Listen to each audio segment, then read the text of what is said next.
hello नमस्कार सबैजनालाई म रन्दास हुनुहुन्छ अंकित चौधरीज्यू सो हामी यो ट्रेकिङको पाटो गर्दै गर्दै अब इन्डिङतिर आइपुगेका छौँ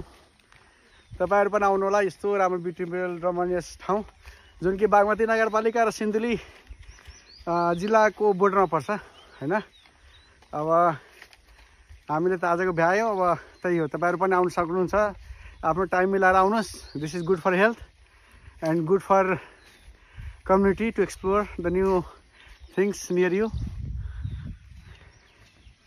अब यस्तो रमाइलो आइरहेछ रमाइलो भइरहेछ यो भिडियो चाहिँ सेल्फी स्टिकले खिचेको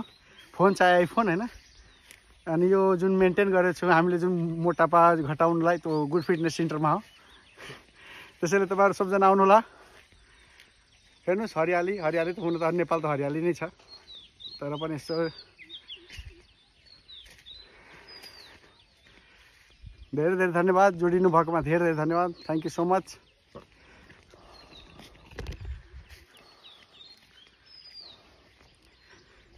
अब यतातिर यो ठुलो पहाड छ हैन पहाडमा एकचोटी म र मेरो साथी सरोज भन्ने आएको थियो सो अहिले हामी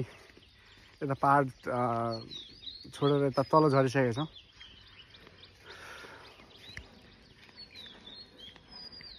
अब यस्तो ब्लग नै बनाउने कोसिस गर्नेछु हैन यस्तो ब्लग बनाउँदा रमाइलो हुन्छ भनेर सकभर बजारको पनि बनाउँछु होला अब केही दिनमा तपाईहरुले शेयर र कमेन्ट गरिदिनु भयो भने नयाँ नयाँ ठाउँहरुको पनि बनाउने छु अस्ति डरहरु हट्दै जान्छ एउटा लाज हट्दै गयो भने त सही भिडियो बन्छ नि त हैन ओ माय गॉड धेरै लाग्यो मैले गम्छा किन हालेको भन्दै मेरो टाउकोमा कपाल छैन हैन हैन अंकित टाउकोलाई डाइरेक्टली घाम लाउनु हुँदैन त्यसैले गर्दा मैले राखेको छु यता अंकित छ अंकित खोइ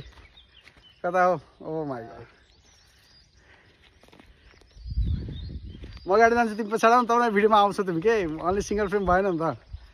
हैन खोइ पछाडि यस्तो महँगो महँगो सेल्फी स्टिक किनेपछि त आउनु पर्यो नि खोइ कता हो माय गॉड रमाइलो भइरहेछ धेरै रमाइलो तर जस हप्तामा चाहिँ मेरो हिसाबले अंकित एकचोटि चाहिँ आउनै पर्ने हुन्छ राम्रो पनि हो र यसले गर्दा एक्सप्लोर पनि हेर अब यो ठाउँ नदेखेको ठाउँ हेर यहाँ मन्दिर के छ सैटरडे तपाईहरुको इन्ट्रेस्टेड हुनुहुन्छ भने जोइन गर्न सक्नुहुन्छ ल धेरै धेरै धन्यवाद सबैजनालाई अब यता म 360 घुमाएर देखाइदिन्छु यहाँ मन्दिर छ बरम बाबा भन्ने मन्दिर छ जुन कि एउटा यहाँ लोकल कम्युनिटीमा धेरै प्रसिद्ध छ अब पौराई बाबा जस्तै हो भन्छ अब यहाँनिर मलाई थाहा छैन सायद मलाई लाग्छ सावन महिना भिड होला हैन भिड चाहिँ हुन्छ भनेछ र धेरै धेरै धन्यवाद सबैजनालाई एकचोटि चाहिँ